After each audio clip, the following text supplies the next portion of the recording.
Okay, later this morning, the Financial Services Committee is going to be grilling SEC Chairman Gary Gensler on documents they're looking for related to charges filed against former FTX CEO Sam Bankman-Fried. Joining us right now with a preview, Financial Services Committee Chairman Patrick McHenry. Good morning to you.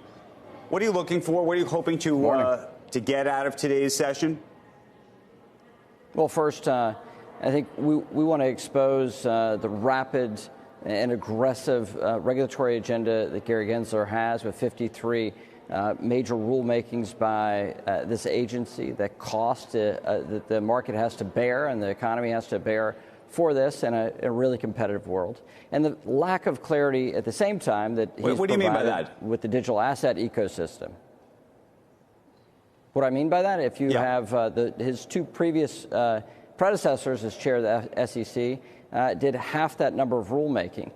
There's a massive amount of change that this chair is trying to drive, and it has a lot of expense in the markets, and he's giving a limited amount of time for actually good comment. So we're going to have shoddy rules that are very expensive on a market at a time where the rest of the world wants to take our capital markets. I don't think it's a smart agenda. And I think it's really important that we expose that. And at the same time, he hasn't provided any sense of some way to operate for digital assets. So they're going overseas, and we're losing competition.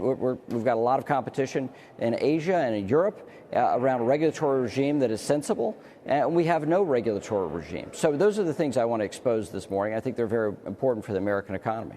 What are the rules that he has implemented and or proposed, and oftentimes there's been a lot of rules proposed that have not been implemented, that you most object to?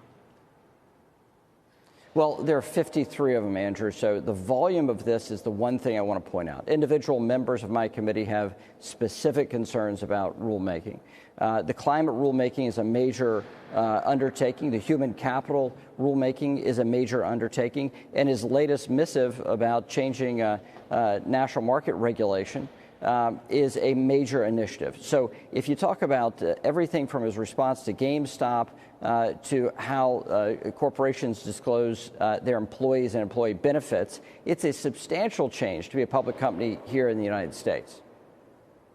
Oh, yeah, you can get back to this. I just wanted to, since we have Leader Jeffries coming on later today, Congressman, I just want to, maybe we'll cut a soundbite from you, but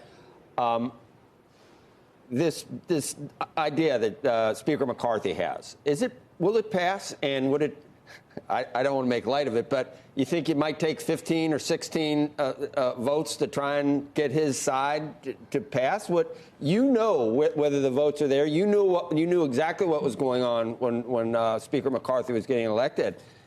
Could he do it? What he talked about yesterday, and send something to the Senate? If you talk to the far right members, and I'm going to ask Leader Jeffries this when he's on, I could play your whatever your response here is. Well, look, the Democrats are in the minority in the House. It's their goal to trip up the majority party. That's just in the nature of the minority. What we're going to do is pass a debt ceiling increase since the administration is unwilling to negotiate. And we're going to have commensurate spending cuts and regulatory changes that are going to help grow our economy. That package, the House Republicans will pass within the next 2-3 weeks.